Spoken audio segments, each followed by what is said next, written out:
Hello and welcome to Senior Speak New Hampshire on your Concord TV, sponsored by AARP. I am Karen Ulmer Dorsch, the producer host of this program and a volunteer for AARP. And I thank you so much for being with us today. I'm confident that all of you viewers are as weary as I am of this COVID pandemic that has been with us for far too long for reasons too numerous to mention.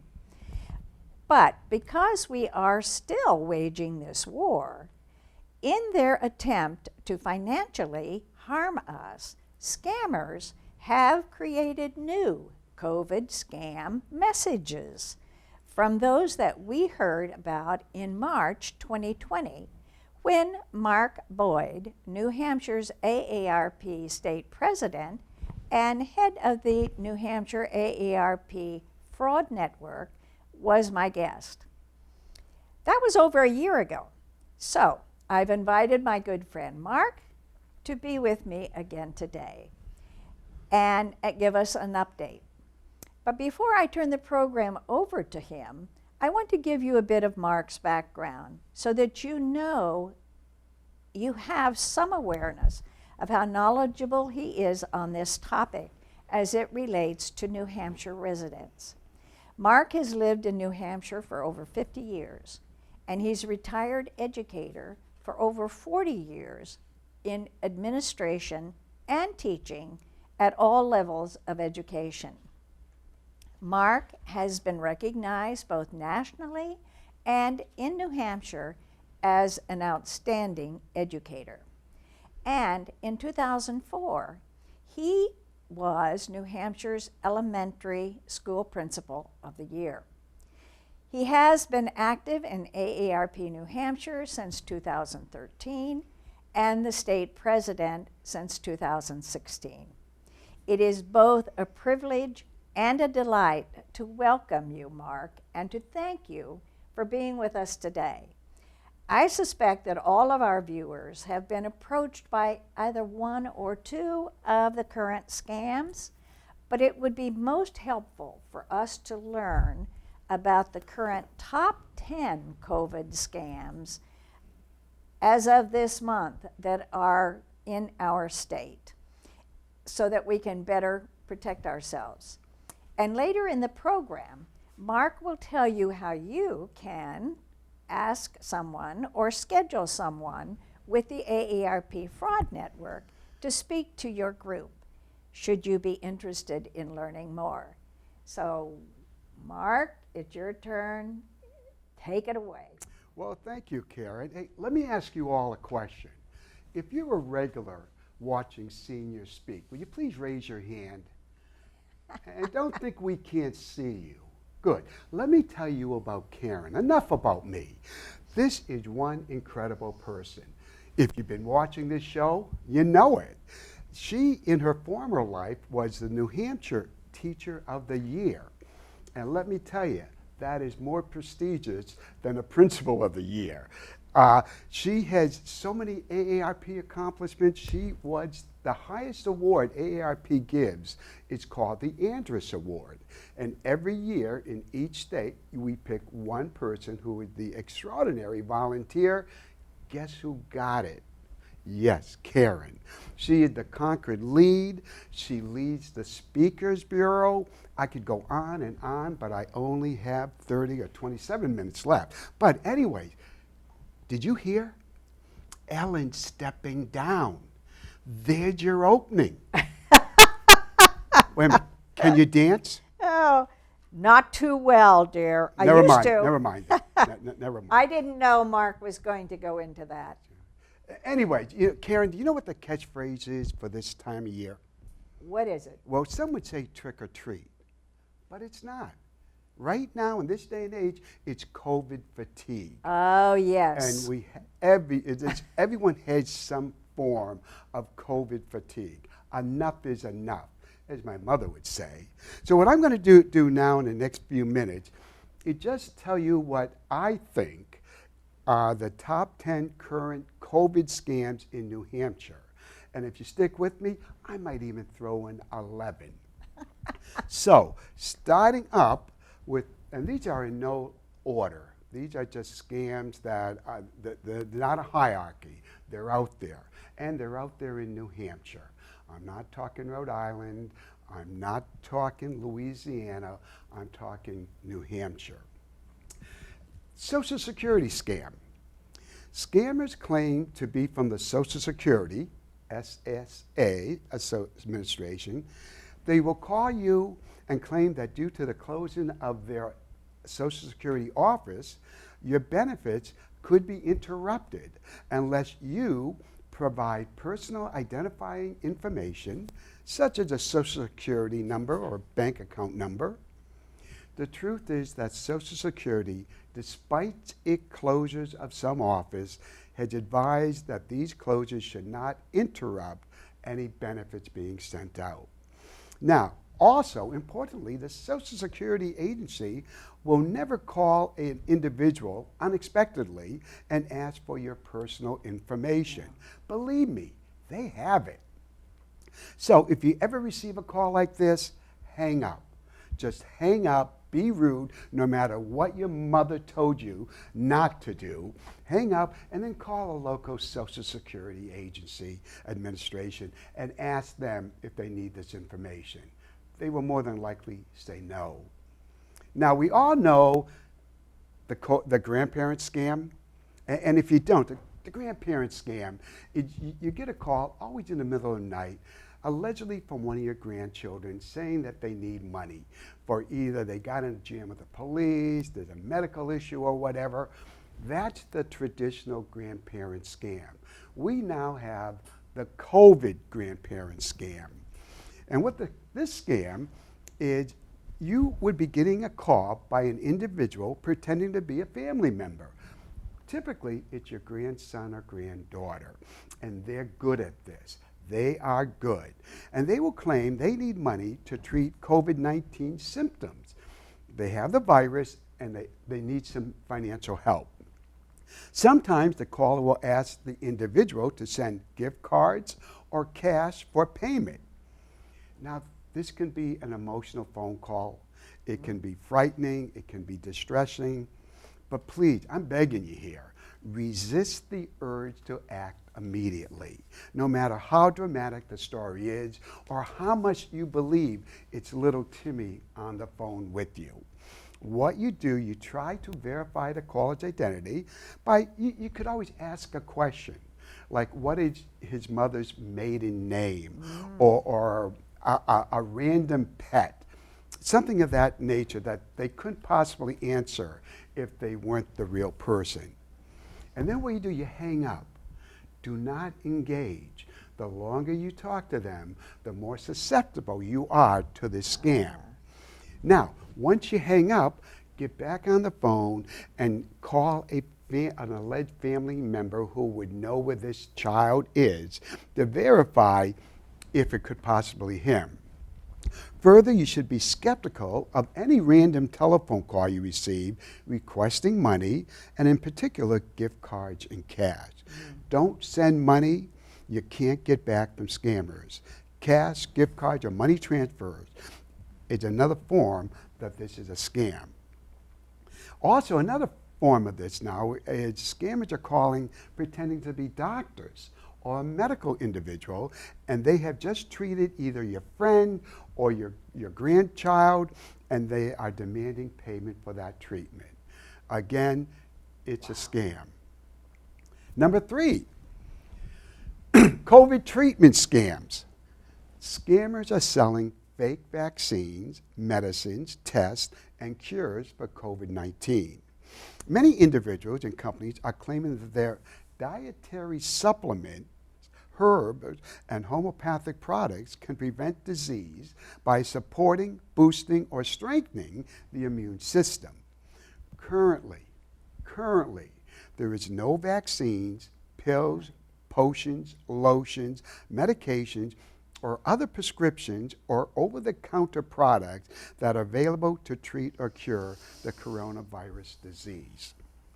All such claims should be ignored, along with electronic offers for COVID-19 vaccines, cure, or treatment. Remember, If there is a medical breakthrough with COVID-19, you will not hear about it for the first time through an email, online ad, or another unsolicited sales pitch. Right. Number 4, the stimulus scams. Now I know the stimulus program is more or less over, but these scammers, what they're doing now is they're calling individuals saying, "Oh, we have your check. We haven't been able to mail it out yet." Oh boy. And what we need, we need some personal information so we can send it to you, your social security number, your bank account, or whatever. Please know that no federal agency is going to call, text, or email requesting your social security, banking, or any other personal identification information. If you receive such a call, hang up. As with any scam telephone call, do not ever, ever push any buttons. Yeah. They want to get you on another line. If you receive a text message or an email of this nature, delete it and do not click on any links within this message. And I'll talk about this a little later on. Okay. Number 5, the charity scam. This scam has been since mankind began, there have been charity scams where whenever there's a disaster or some terrible event, somebody will get on there and try to solicit money for them. Now, scammers are fraudulently soliciting donations for non-existing charities to help people affected by the COVID-19, asking for donations for individual people or groups or areas affected by COVID-19. Scammers are contacting individuals claiming to be from reputable charities or otherwise fictitious charities, organizations, seeking donations for a variety of causes related to the COVID-19 pandemic. Many of these scammers request payment in the form of gift cards or electronic currency, such as a Bitcoin. Be wary of anyone who ever asks you, business, charity, or individual, asking to have donations by cash, wire transfer, gift cards, or through the mail. That's the first tell that it's a scam. Please do not send money through any of these channels because you won't get it back. Now, you should be skeptical if you receive a call unexpectedly from a charity requesting a donation. Donate only to charities that you know and trust, and only after you independently verified that the payment and donation system is safe and secure. You ready for another one? We're halfway through. Number 6, the research scam.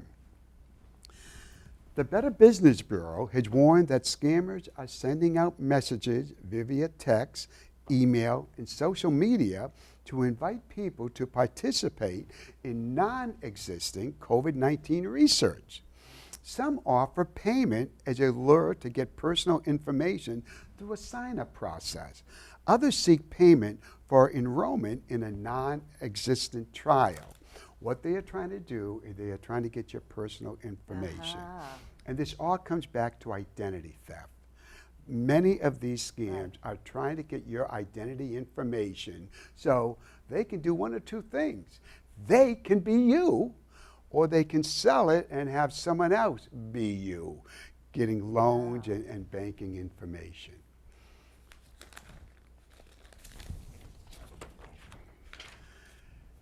Number 7. Please, I don't mean to insult your intelligence, but a lot of this COVID language is kind of new to people.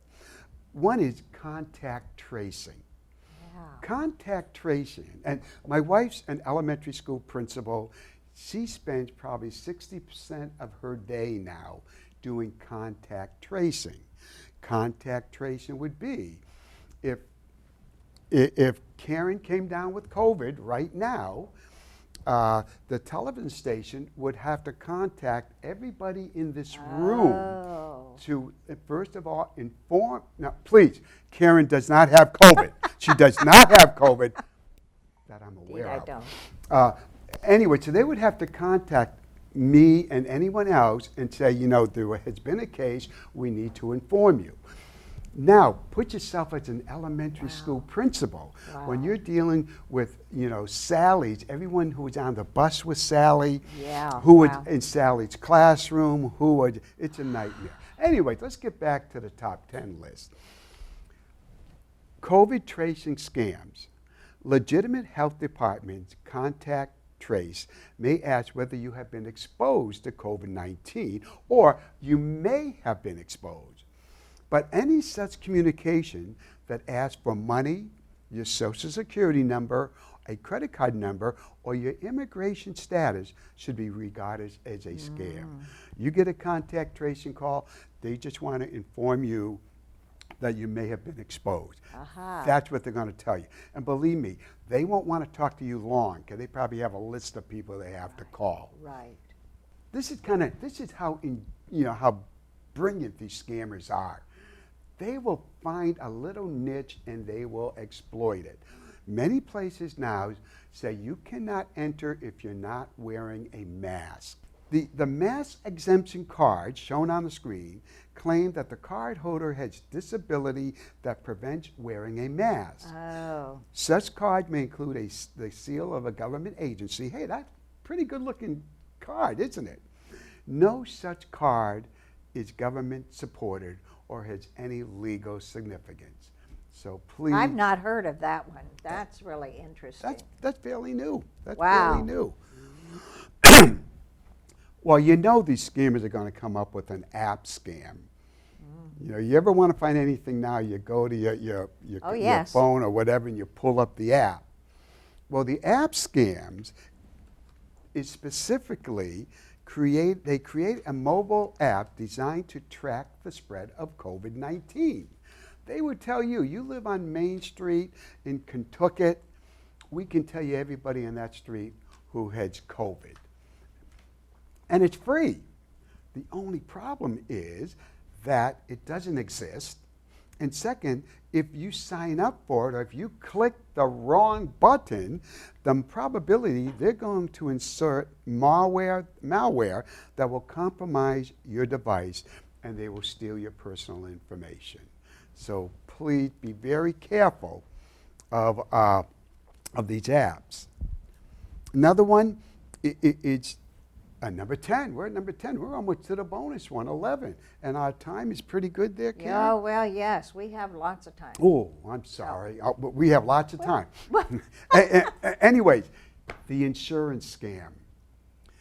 These include low-cost corona insurance, additional Medicare coverage, worthless travel insurance, fake policy cancellation notice, intending to gather personal information or lead to links that install malware. Again, as I said earlier, the worst thing you can do is if you get an email that you're not sure of, get away from it. Never open a email, what do you call that? Help me, I've lost it now. A site? Or? Site, yeah. Never open the site to get to another window because that's when they got you hooked. You open that, that's where the malware will come in, that's where they get your personal information. So when it comes up on your email as a new email, you just delete it. Yeah, if you don't know it, don't delete it. Hey, remember, curiosity killed the cat. Yeah. You don't want to lose all your money for doing the same thing. And number 11, this is another fairly new one that's been coming up. You get an email or a text from UPS, FedEx, indicating we're having an issue delivering a package for you. It looks good. It looks legitimate. And what a link is the word I was looking for. Okay. Don't open up a link. They will say, would you please open up the link? We need some information. And they could ask for personal information or whatever. They want you to open it, so then they're going to install the malware in there. Honestly. And that's what we have going. And it's creating more and more. Oh, I'm sure it is. All the time. All the time, because they are such experts at doing this. And the probability is they're not from New Hampshire. This is a worldwide phenomenon. It's happening all over the world where they have boiler rooms. A boiler room would be a large room with tables looking like a school cafeteria with individuals in front of a computer making these calls. Right. And they could be from anywhere. So the problem with these scams is it's hard for the police to get restitution because Sure. you know they keep making forward steps, the authorities, but every Right. time they do, the scammers go like 3 steps ahead. Oh, yes. So you got to be real careful of your money. Don't give your money or any personal information to anyone you don't know. Right, right. We also have at AARP a PowerPoint that we give to groups on con artists and how they have learned to do the things that you've just talked about. And it's a fascinating thing. I mean, these people are so expert at what they do. Oh, they are. But you know, there have been some preventive measures. Recently, at least on my phone, it's got the screen. It will show the phone number. Now it's saying scam. Oh, And the phone really? number. And I don't know if it's my service or whatever. That's pretty good. It is. I like Yeah, that. I that's like very that. good. So, Marc, tell us about the fraud network a little bit. Fraud Network is a wonderful group. Oh, I got exciting news. Ooh. Hold on to your seats. AARP New Hampshire had just contracted WMUR, Channel 9. They're doing for the next month a bunch of AARP fraud commercials. Oh, wonderful. And I saw a couple of them in there that they're informative and they're well done. So keep your eye on, Okay. Channel 9 and look for these fraud commercials. All right. That's part of the fraud thing. Locally, what we will do when we can get together, right now, anything AARP does is virtual. And this probably will continue until sometime in 2022, which means that we can only do it like we're doing it now. Okay. So we have a speakers bureau. If you have an organization or whatever who would like a presentation, call the speakers bureau. And I think, and we have the speakers bureau.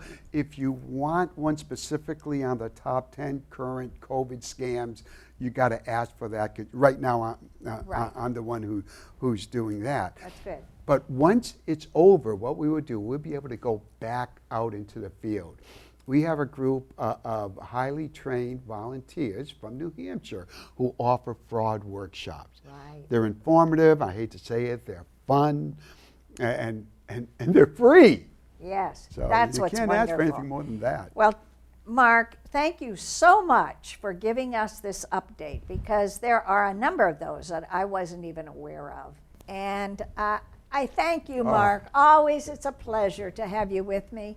And people, I hope that helps. And next time, until next time, be good, do good, be one.